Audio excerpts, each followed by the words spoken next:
Vou pedir a gentileza de você estar desligando seu celular. Não encoste a cabeça na pessoa que está aí do seu lado. E tudo isso para que você não se perca com aquilo que Deus tem para liberar sobre nós esta noite ainda, através da sua palavra. Amém? Amém, meu querido? Efésios capítulo 3, a partir do versículo 14. Se a minha voz falhar, não se preocupe, não se apegue a isso, tá bom? Por essa razão, Efésios capítulo 3, a partir do versículo 14, diz assim: por essa razão, ajoelho-me diante do Pai, do qual recebe o nome toda a família, toda a família nos céus e na terra.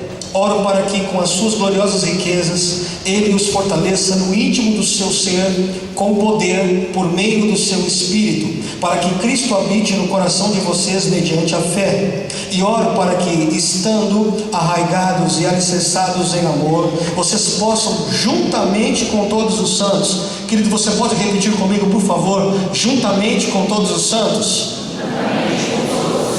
Amém. Compreender a largura, o comprimento, a altura e a profundidade, e conhecer o amor de Cristo que excede todo entendimento, para que vocês sejam cheios de toda a plenitude de Deus.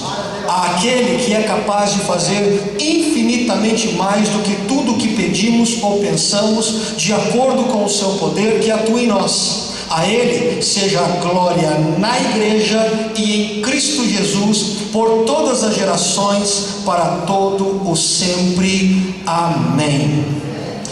Eu oro nesse tempo, Senhor, pedindo para que eu não passe apenas de um canal nas Tuas mãos e a Tua palavra prevaleça neste lugar de uma maneira sobrenatural.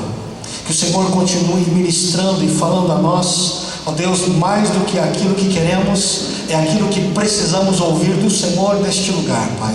Aquilo que o Teu Espírito, Senhor, nos conhecendo tão bem, nos sondando tão bem, Pai Santo, sabe o que é necessário para a nossa vida. E mediante, Senhor, a nossa necessidade, Pai, conforme conhece o Teu Espírito, o Senhor possa falar com liberdade em nossa vida neste lugar, em nome do Teu Filho amado Jesus Cristo.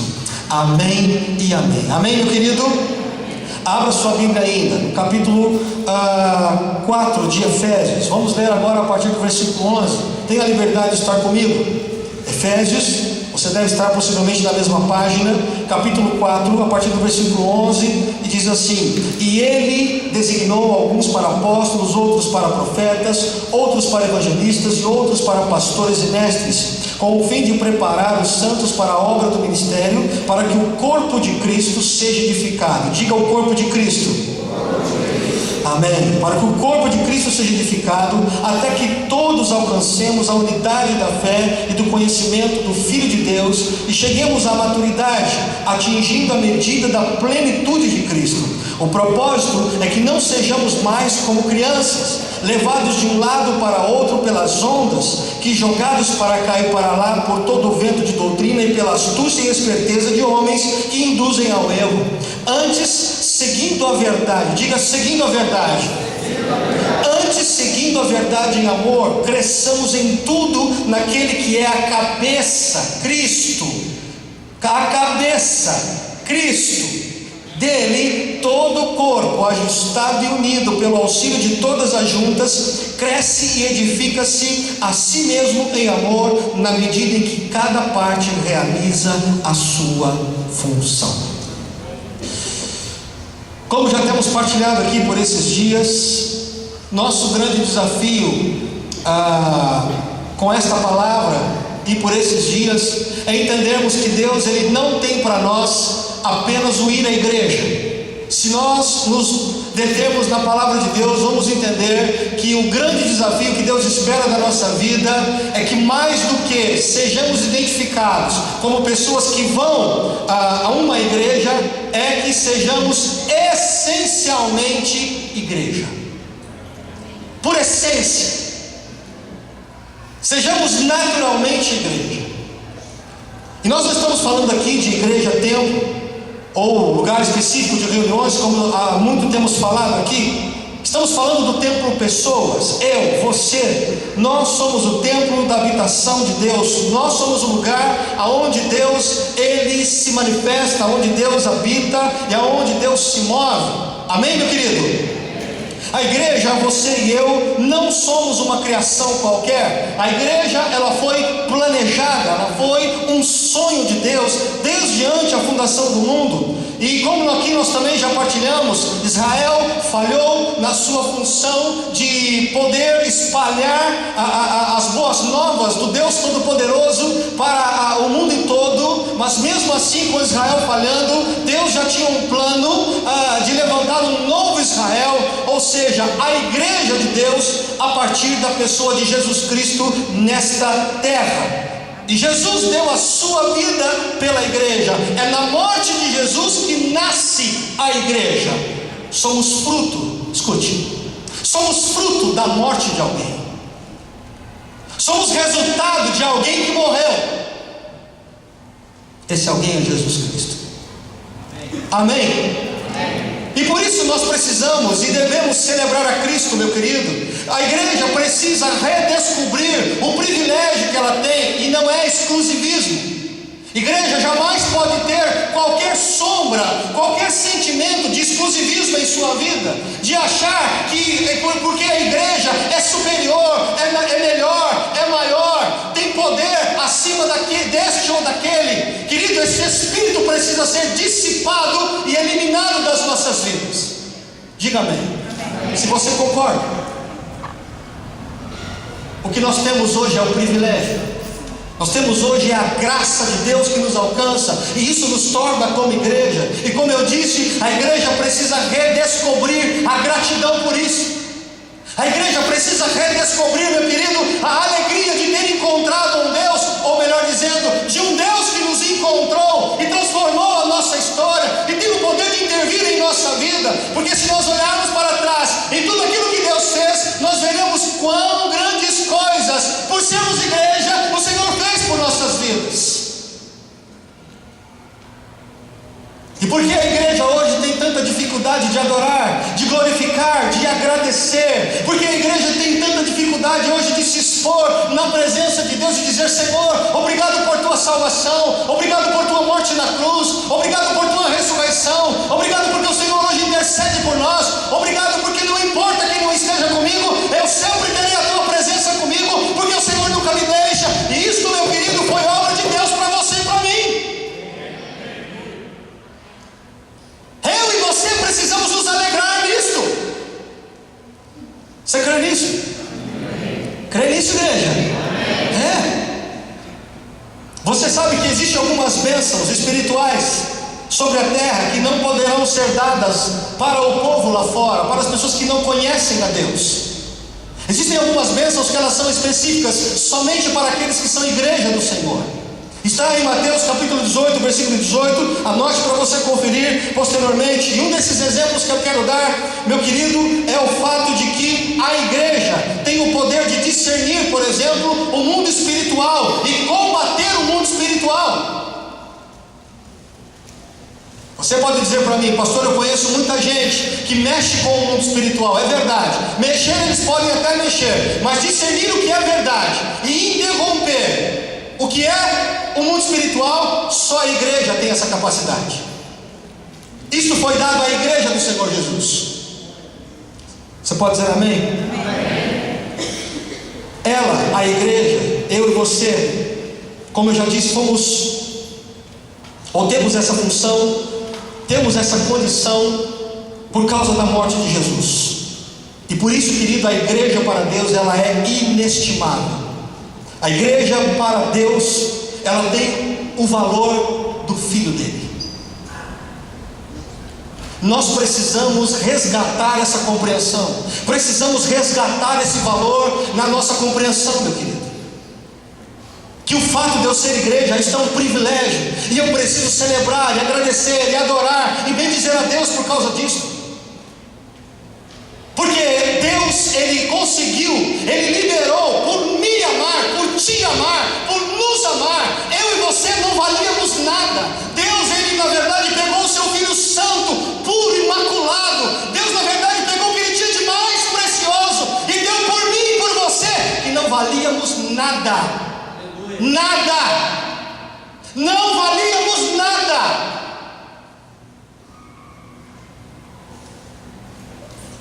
E Deus me amando e te amando disse: eu vou dar o meu filho pela causa da igreja. Por que não celebramos? Por que não adoramos? É uma pena que a igreja hoje tenha aprendido a celebrar e adorar somente quando recebe bênçãos. Não, meu querido, nós precisamos resgatar essa compreensão da palavra de Deus. Ser igreja não é para receber bênçãos. Não celebramos apenas quando recebemos bênçãos. Você sabe o que está escrito lá em Mateus, no capítulo 18, versículo 18, parafraseando o texto para você: os discípulos saem de 2 em 2, está lá pregando a palavra de Deus, entendendo que é o reino de Deus, porque Jesus enviou eles 2 a 2, vão, preguem, entrem nas casas, falem que o reino de Deus é chegado, é tempo de arrependimento. E então quando eles saem, lá acontecem coisas gloriosas, sobrenaturais, fenomenais. E Jesus, quando eles voltam, eles dizem: Senhor Jesus, olha, aconteceram coisas maravilhosas, espetaculares. Nós vimos, na verdade, grandes coisas acontecerem. Qual é a resposta de Jesus para eles? Eu vi Satanás cair do alto. É verdade, eu vi grandes coisas acontecerem. Mas vocês estão embasbacados por causa das grandes coisas, dos milagres que estão acontecendo. Jesus diz para eles: vocês precisam se alegrar por causa do nome de vocês que estão no livro da vida.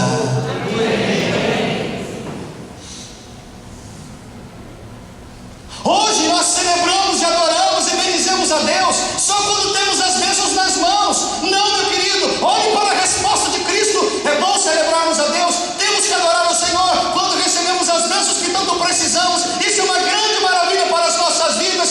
Temos que celebrar, temos que ser gratos a Deus por aquilo que Deus tem dado. Mas nós precisamos entender que a nossa gratidão está muito acima disso. O nosso nome está no livro dos céus, meu querido, e isso é fator de alegria. Isso, meu querido, é motivo de adorarmos e elevarmos o nome de Jesus. Foi Deus quem deu a vida do Filho dele por você e por mim. Resgate isso para a sua vida.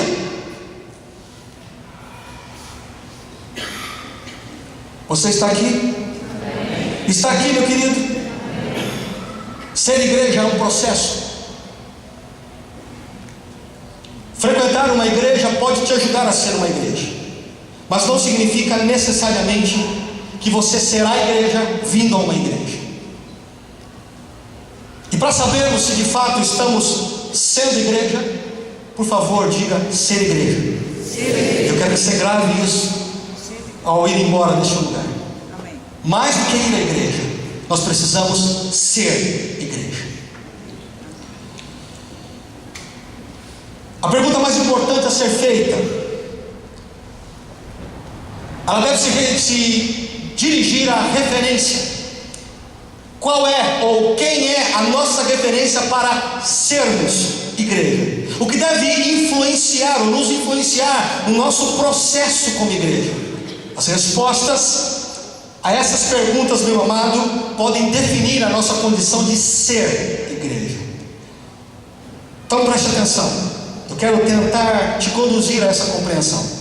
Todos nós sabemos que o que somos advém do nosso coração. Quando eu falo assim, eu sou, é porque o que eu sou depende daquilo que eu creio, daquilo que eu penso, daquilo que eu acredito, daquilo que eu tenho como princípio, da maneira como eu caminho ou decido, oriento a minha vida.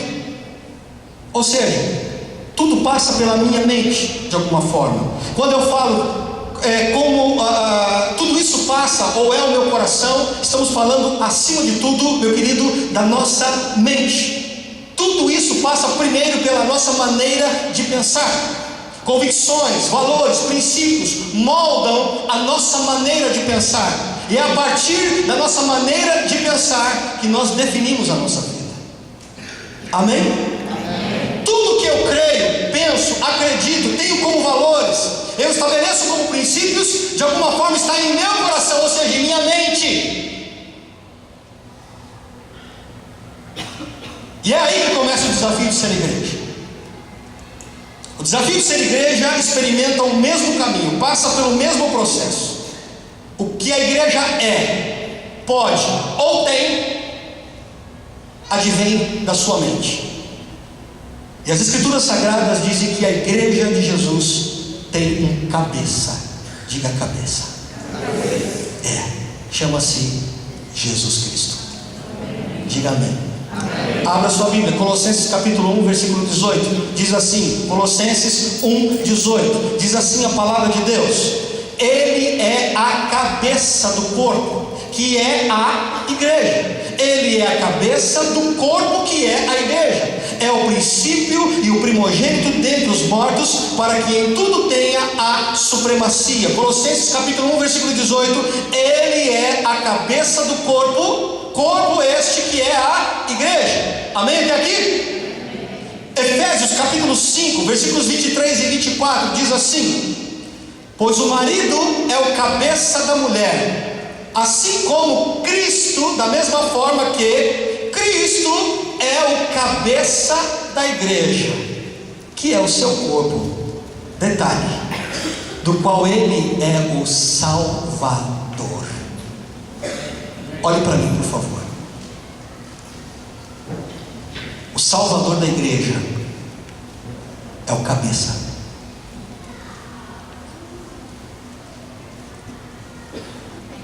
O Salvador da igreja é o cabeça. E você vai entender porque eu estou pegando e frisando tanto isso.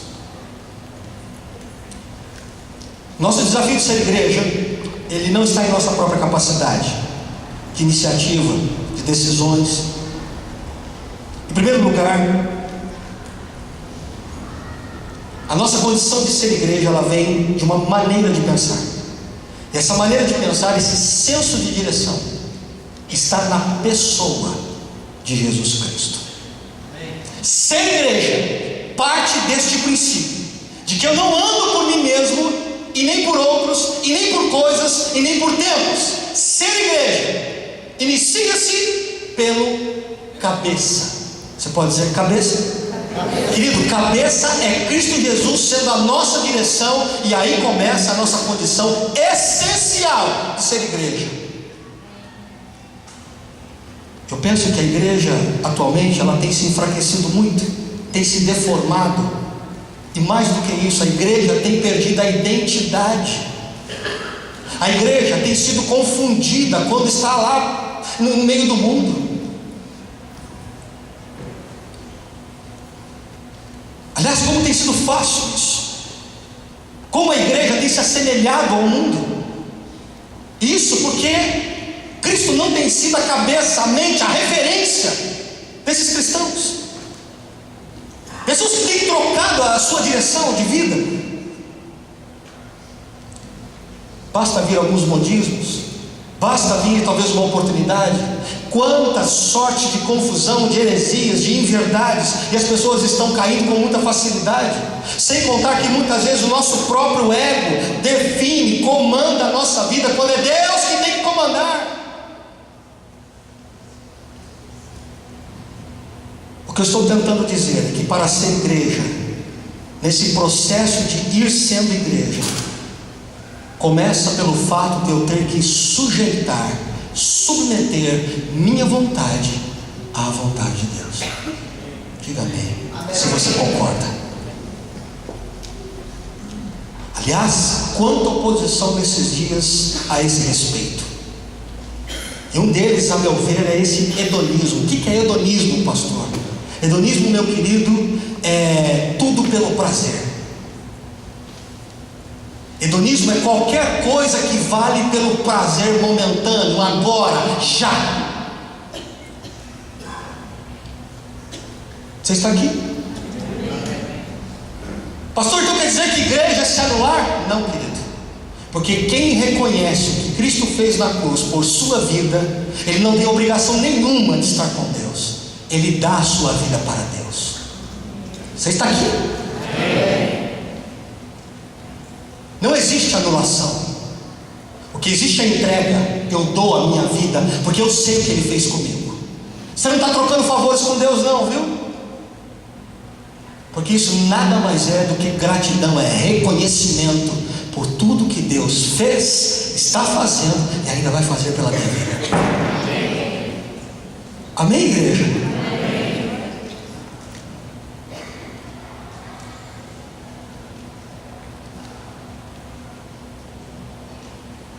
Eu penso que a igreja, por causa desse espírito tão,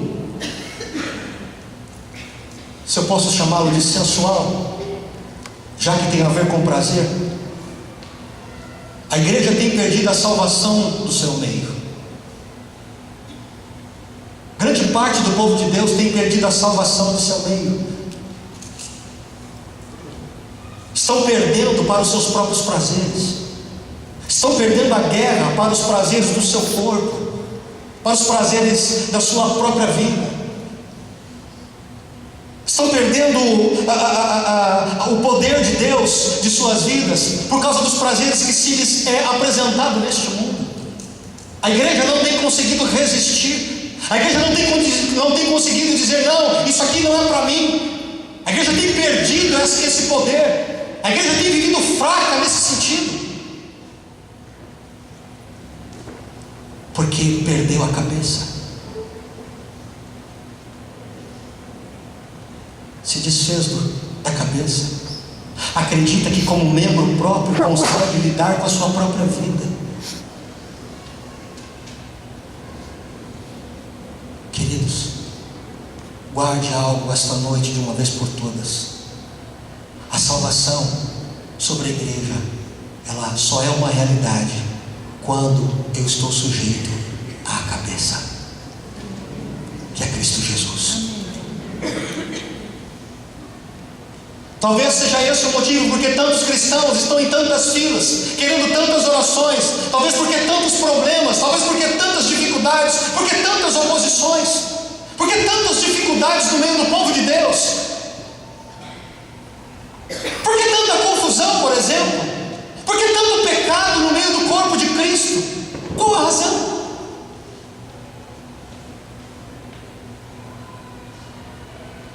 A igreja tem perdido o poder dela, poder, direção, sabedoria, capacitação que vem do cabeça, a mente que é Cristo. A nossa vida tem poder e supera e vence esse mundo quando ele está ligado ao cabeça, meu irmão. Salvação do Senhor enquanto eu estou ligado à cabeça.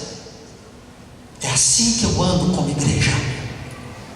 Esse é o começo de ser igreja, sujeitando as minhas vontades, a minha vida, ao cabeça que me direciona. Amém? Amém, igreja? Abra sua Bíblia de novo, por favor, Efésios capítulo 4.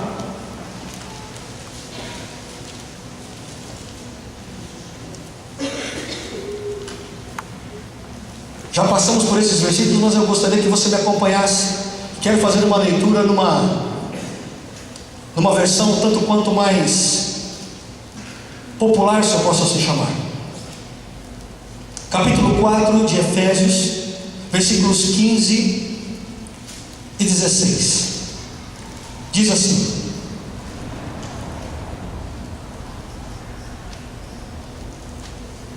em vez disso, seguiremos com amor a verdade em todo o tempo, falando com verdade, tratando com verdade, vivendo em verdade, e assim nos tornaremos cada vez mais e de todas as maneiras semelhantes a Cristo. Eu vou repetir para você. Escute a palavra de Deus. Em vez disso, seguiremos com amor. Diga com amor. Seguiremos com amor a verdade em todo o tempo, falando com a verdade, tratando com a verdade, vivendo em verdade, e assim nos tornaremos cada vez mais e de todas as maneiras semelhantes a Cristo, que é o cabeça do seu corpo, a igreja. Sob sua direção, o corpo inteiro se ajusta perfeitamente, e cada um dos membros, em sua maneira particular, auxilia os outros membros, de tal modo que todo o corpo saudável está em crescimento e cheio de amor. Este versículo, enquanto eu estudava, ele me saltou aos olhos. E eu quero dizer aqui com você que esses dois versículos podem nos dizer com muita profundidade nossas características em ser igreja. Amém? Amém? Primeira coisa que ele diz aqui é seguindo a verdade em amor. Nós já temos falado aqui por esses dias, meu querido, que a verdade, ela é uma marca da igreja. Vez por outra, nós veremos a palavra de Deus sempre nos lembrar, em todo o tempo, nos trazendo à memória a questão da verdade. Você sabe que é uma frase muito repetida, se não me engano, por um homem de Deus, séculos atrás, que diz o seguinte: a paz sempre que possível, a verdade a qualquer custo. E dá-se a impressão de que para se ter a verdade, algumas vezes vamos fazer guerra. Eu não estou falando aqui, meu querido, de você ficar fazendo guerra em função da verdade, mas eu estou dizendo para você que ao viver a verdade, ao entender o que é verdade para a sua vida, entender que Cristo é verdade e viver a verdade que Ele tem para o teu coração, inevitavelmente você irá atrair confusão. Ninguém diz amém. Eu não quero isso para mim, Papa. Não.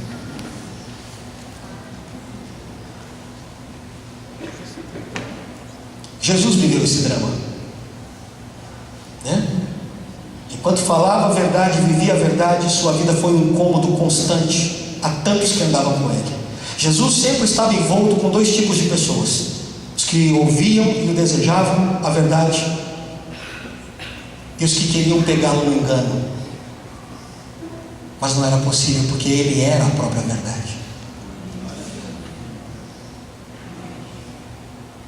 A Bíblia me ensina que eu preciso colocar e viver a verdade em amor. A questão aqui não é que se eu sei a verdade, se eu estou com a verdade, se eu entendo qual é a verdade, vou colocar a verdade com ela abaixo com quem esteja comigo. Não é nada disso. A palavra de Deus diz que eu preciso ser delicado para propor a verdade, mas ainda que eu seja gentil em colocar a verdade, inevitavelmente estarei atraindo algum problema para mim. Porque viver a verdade, meu querido, paga-se um preço. Paga-se um preço por isso. Você está aqui? Segundo aspecto desse versículo: cresçamos em tudo naquele que é a cabeça, Cristo. Eu quero fazer uma pergunta na continuidade desse versículo. Você já se fez alguma vez essa pergunta? Quanto eu já cresci como igreja de Deus? Ou como parte da igreja? Quão forte, quão maduro eu sou ou estou hoje como parte do corpo de Cristo?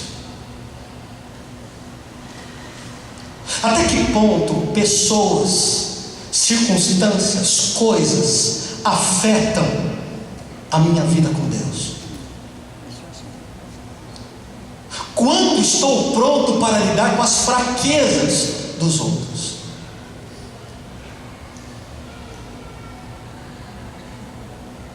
Ser igreja, querido, leve em conta crescimento. Diga crescimento. E não existe crescimento na igreja de Deus sem estar ligado ao cabeça. Eu gosto da palavra do apóstolo Paulo, quando escrevendo uma das cartas a uma das igrejas, ele diz que a igreja precisa de pessoas fortes hoje. Que tipo de pessoas? Geralmente nós temos a ideia de que pessoas fortes em Deus são pessoas aquelas que falam em línguas, são aquelas que oram e levantam mortos, é aquela que expulsa demônios, é aquela que ele ora e Deus cura. Meu querido, a palavra de Deus diz sim que nós devemos nos fortalecer no poder do Senhor, mas este não é o único poder que Deus nos ensina a crescer nele. E penso que talvez seja uma das maiores ausências na igreja hoje. É esse tipo de poder. Qual? Gente forte o suficiente para aprender a tolerar os mais fracos.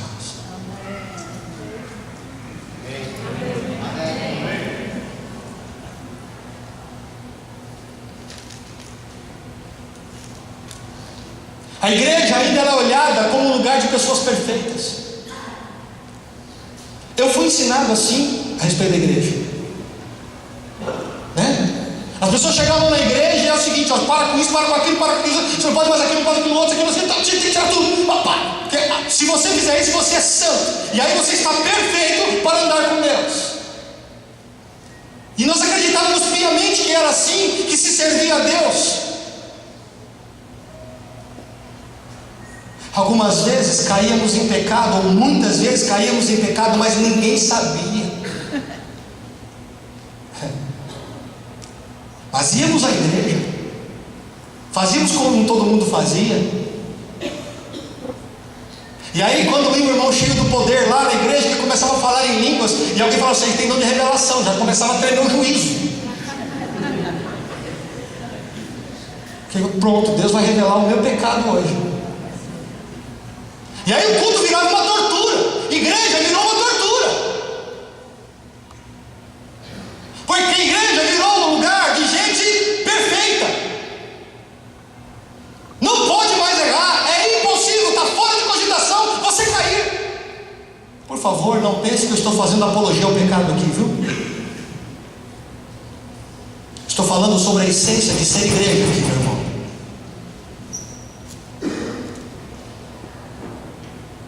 E então, quando se descobria que um caía em pecado, a primeira coisa que a igreja fazia era o quê? O que fazia, irmãos? Expunha, né? Excluía. Dizia para todo mundo: olha, isso aqui, ó, pecou, viu?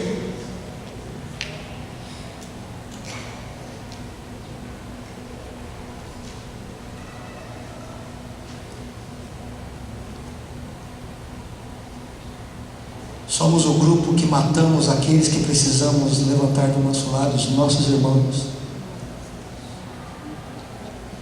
Aliás, foi um grande escritor que disse isso. Em nenhum outro lugar existe um grupo que mate os seus próprios irmãos como a igreja.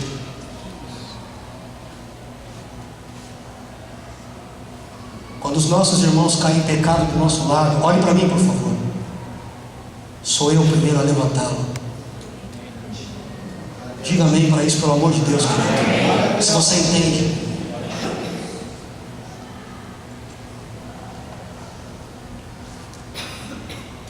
A igreja precisa de homens e mulheres fortes que aprendam a lidar com a fraqueza do outro. Amém?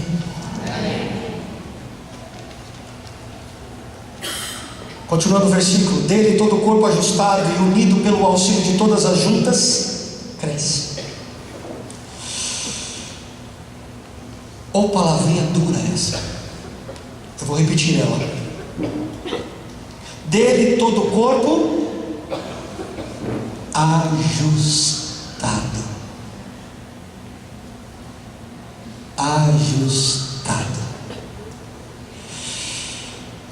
Essa palavra ajustado, basicamente ela significa regulagem, ela significa medir, ela significa adequar, ela significa acertar. E a Bíblia está dizendo aqui que dele, Deus, todo o corpo é ajustado.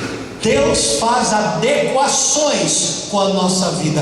Deus faz ajustes conosco. Deus, ele faz acertos conosco. Olhe para mim, querido. Deus faz regulagem com a nossa vida. Diga amém. Amém. Ainda que seja dor de ouvir. Amém? Amém. Ser igreja significa que eu tenho que andar com Deus e eu vou sofrer regulagens. Ai, meu Deus.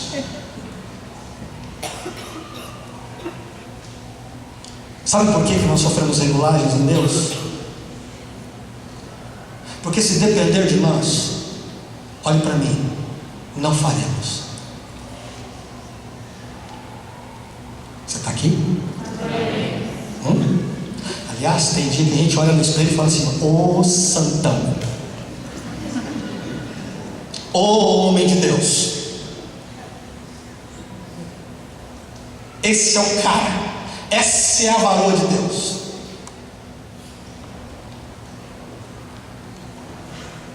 Quantas vezes nos perdemos na caminhada achando que a gente tem literalmente a capacidade de fazer os ajustes que nós precisamos?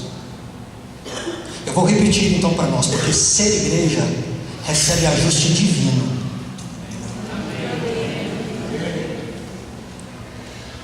Posso ler de novo? Dele, todo o corpo é ajustado. Amém. Glória a Deus. Você sabe que eu gosto muito de jogar bola. Não jogo nada, mas gosto de jogar bola. Por isso que eu acabei afinando um pouquinho. Nessa brincadeira de jogar bola, eu comecei a ter um problema no joelho. Eu achei que tinha um problema sério no joelho, porque todas as vezes que terminava o jogo, eu ficava com aquela dor terrível no joelho, e eu acabei correndo atrás de um tratamento para saber o que estava pegando, né? O joelho direito é tranquilo e tal, e com esse aqui eu não consigo agachar de jeito nenhum. E joelho esquerdo. E fui lá, corri atrás do tratamento e tal, até que o médico falou assim: olha, você vai fazer uma ressonância magnética. É aquele que olha até a alma do osso, né? Eu falei assim: Jesus, é isso que eu estou precisando, porque agora vai encontrar tudo, né? E eu preciso, sem joelho você não joga bola, não tem jeito. Você não sequer anda direito, que dirá jogar bola. Ok, fomos lá, e comecei, fiz o tratamento, e fomos olhar o joelho. E quando ele pegou a ressonância, eu falei assim: é bom, aqui, eu vi aquele negócio tudo branco, escuro, cinza. Falei: Jesus, esse joelho está podre. Está podre esse negócio. Ele olhou para a foto do negócio lá e falou assim: ó, você não tem nada não. Eu falei: você está brincando comigo, então. Eu falei: não, você não tem nada. Você não tem desgaste, não tem problema de menisco, não tem ligamento cruzado, você não tem nada, seu joelho está bom, está em ordem seu joelho. E eu doido para encontrar um problema dele. E aí qual foi a resposta dele para mim? Eu falei: sabe o que vai curar seu joelho? Alongamento na perna. Ou seja, você vai ter que alongar panturrilha e coxa, porque alongando os dois, seu joelho é curado. É só um exemplo para te dar o que essa palavra está tentando dizer para nós. Preste atenção. Dele, todo o corpo é ajustado. É o meu joelho doendo. É eu e você, igreja. Amém? Amém. Nós não tem cara de joelho não, viu, irmão? Só para você entender. Igreja, eu, você, joelho doendo. Dele todo o corpo é ajustado. É o médico. É ele que vai olhar para o meu joelho e falar o que eu tenho e o que eu não tenho. Amém até aqui? Amém. Amém. Aí a gente continua. Aí ele fala o seguinte: dele todo o corpo ajustado e unido pelo auxílio. Diga: pela ajuda de todas as juntas. Irmão, unido pela ajuda de todas as juntas, cresce ou cura. Sabe o que eu quero dizer com isso? O ajuste vem do alto. A cura definitiva está no meu irmão, que é panturrilha, e o outro que é coxa.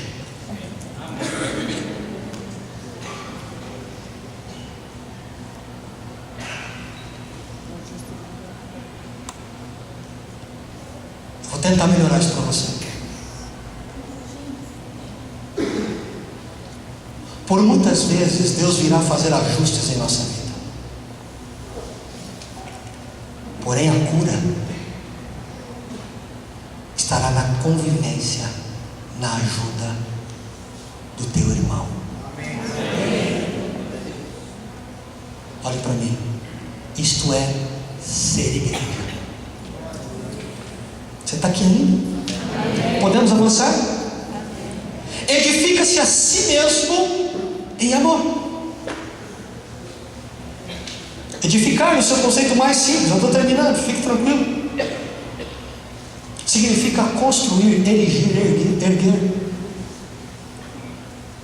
Isso significa que ser igreja é ter um cabeça, o mestre de obras, e que nos orienta à construção do próprio corpo.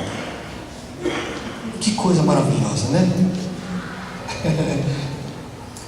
Você está aqui ainda? Escute o que eu vou te dizer. A igreja nesses últimos dias tem vivido dias tão delicados, tão complicados, em que a gente tem perdido a noção do ser igreja. E por isso eu venho partilhar esta palavra com você. Por isso o Espírito tem me incomodado tanto a partilhar esta palavra com a igreja. Porque quando somos igreja, meu querido, eu me preocupo com a vida do irmão A e do irmão B.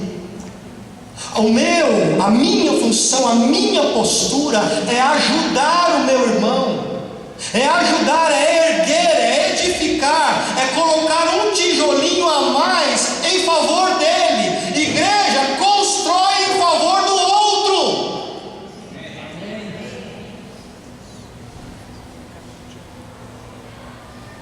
Igreja não abandona as pessoas. Ao contrário, quando a igreja vê que o outro está com problema, eu vou para ajudar, eu vou lá para edificar a vida dele.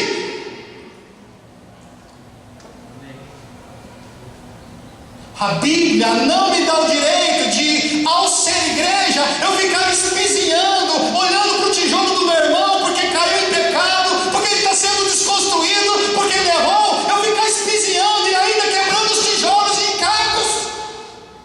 Eu não fui chamado para isso. A igreja não é isto.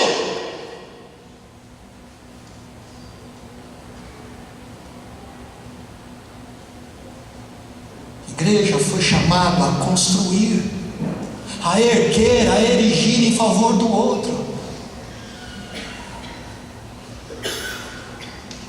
Quantos temos encontrado no meio do corpo de Cristo que não estão dispostos a construir pelo outro, estão do lado de fora sempre apontando: ó, o pecado está lá, o erro está lá, a falha está lá, olha, isso aqui está assim, olha, a igreja está assado, a igreja está cozida, a igreja está frita. Quando a palavra de Deus diz que igreja, ser igreja, é eu construir e edificar para o outro. 1 Coríntios capítulo 12 diz que o Senhor distribui dons, meu querido, para que o dom que Ele me deu, eu edifique, eu erga, eu construa em favor do meu irmão.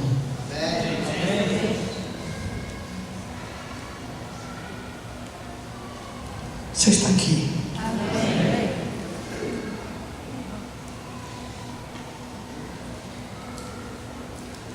Quero te dar um conselho ainda nesses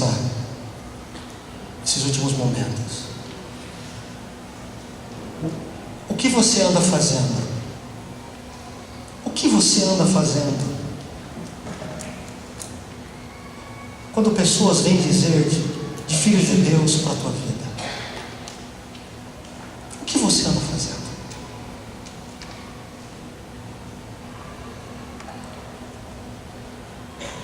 Olhe para mim, por favor. Já existe um poder, meu querido, um exército.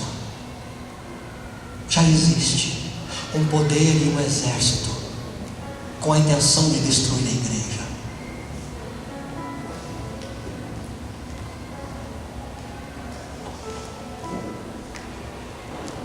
Eu, enquanto ser igreja, eu não posso engrossar essa fila.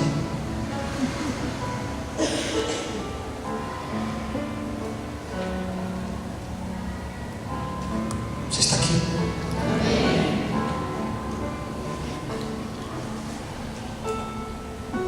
Quando alguém vier falar de alguém que é igreja para você, querido, primeira coisa, meu irmão, duvide pelo menos 50%.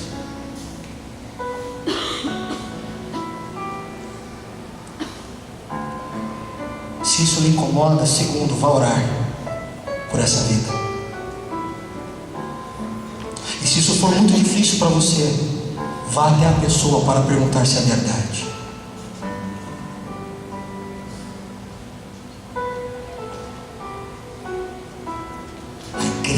está se enfraquecendo, porque está perdendo cabeça.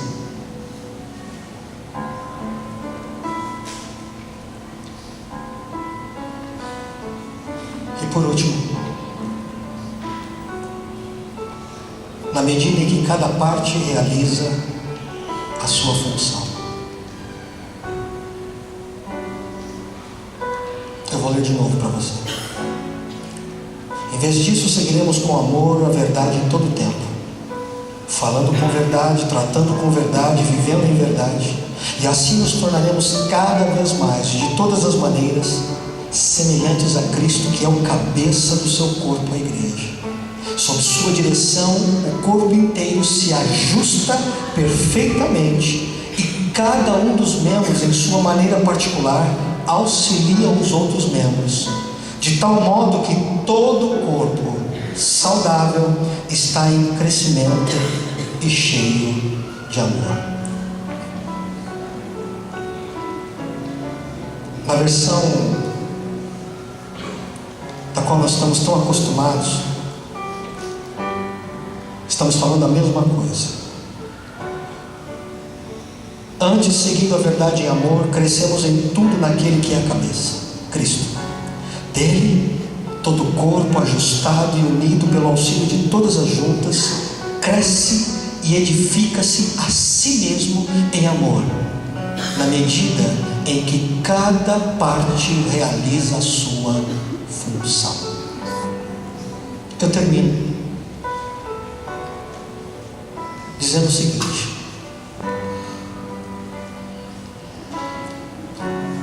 não existe a possibilidade de sermos igreja sem nos envolvermos com as pessoas.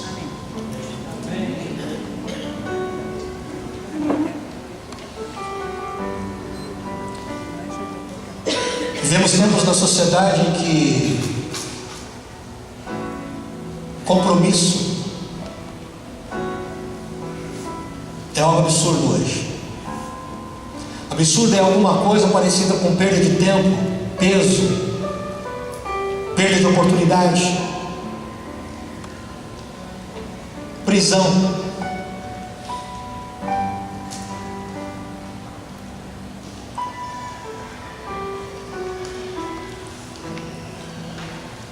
Quando olho para a palavra de Deus e me dou conta do que é ser igreja, eu sou desafiado a me comprometer com pessoas, com vidas. Essa é a nossa função no corpo. A função da nossa vida no corpo é cuidar dos outros membros, é me comprometer com a vida deles.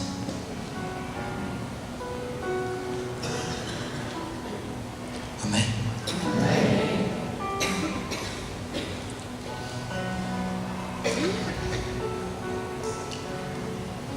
Logo Jesus vem buscar a sua igreja. E a igreja que ele vem buscar não é a igreja que se parece, é a igreja que é essência como igreja. Os dias são maus, tudo tem apontado para a volta de Jesus de maneira rápida, e ele vem buscar o seu povo. Cuide-se, seja a igreja, chega de aparência de igreja.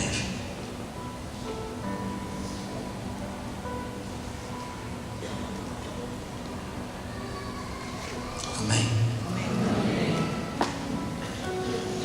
Curva a sua cabeça por um instante. Fale com o Senhor no seu lugar.